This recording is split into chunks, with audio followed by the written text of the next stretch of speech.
Today on my show of what I'm going to talk about on my show today is I'm going to talk about a differences topic of two Pixar movies, Cars and WALL-E. And here's McKay as a guest star for the sixth time. The sixth time, people. I am so blessed. Thank you for having me for the sixth time. You're welcome. And the first topic we're going to talk about is Disney's Pixar Cars. What do you think of the topic? I'm not sure if I've seen Cars myself. I might have seen clips of it, but I can't really seem to fathom what the plot was or what happened, so I'm not sure if I myself saw Cars, but I know I saw WALL-E, so I'll have some things to say about that. So, I have an example about Disney's Pixar Cars, okay. And Cars takes place in the Cars universe, where cars drive by themselves and there's no humans. Interesting. And now we're going to talk about the other topic is WALL-E. What do you have example for WALL-E? I loved WALL-E. I remember from the very beginning when I watched WALL-E, I adored that movie. I think it was just because it was so it was set in the future and it was so well predicted how humanity would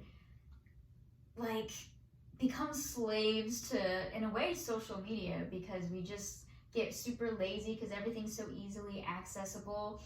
And we all just sit here in these hovering chairs and we have everything we need, so we're all obese. I felt like it was just a very hilarious yet honest depiction of what the future might hold for humanity. And my example for WALL-E is it's a Pixar film about humans and robots together. And now we're going to come back for the other topic is Cars. Do you have any example for Cars? I don't think I do.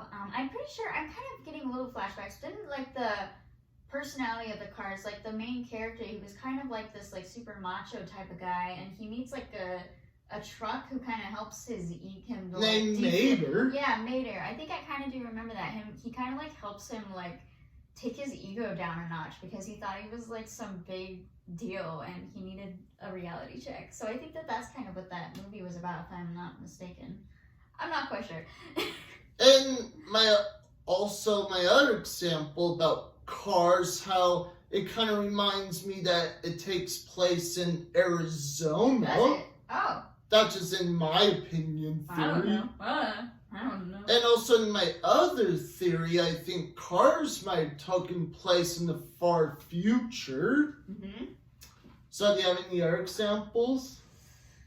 I don't think so. Which one do you think you like more if you had to choose between Cars or WALL-E? So they're both Pixar films. I would say I think both of them are good movies. They are good movies. And now we're going to come back for WALL-E really quick. WALL-E,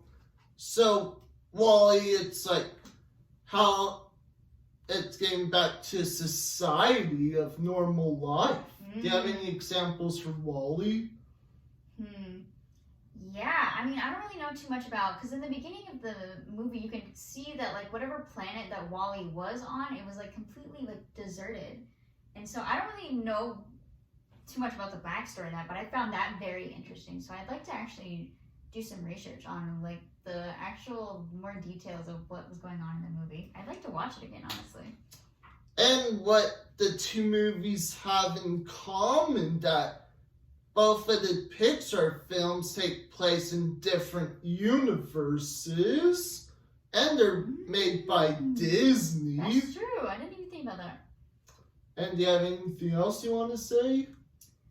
I don't think so. I really admire I don't know, they come up with very fascinating ideas for these plots of stories. So I give Pixar definitely mad props for being able to create amazing movies like that. And another thing what they have in common, they have perfect CG animation. Yeah, they're pretty good. And before I go, also want to make this episode for Pixar fans out there. Yes. And that's all for my show today. And make sure to comment below. Don't forget to subscribe. Click like on the bottom below. And don't forget to hit the bell for more notifications. And that's all for my show today. And see you next time.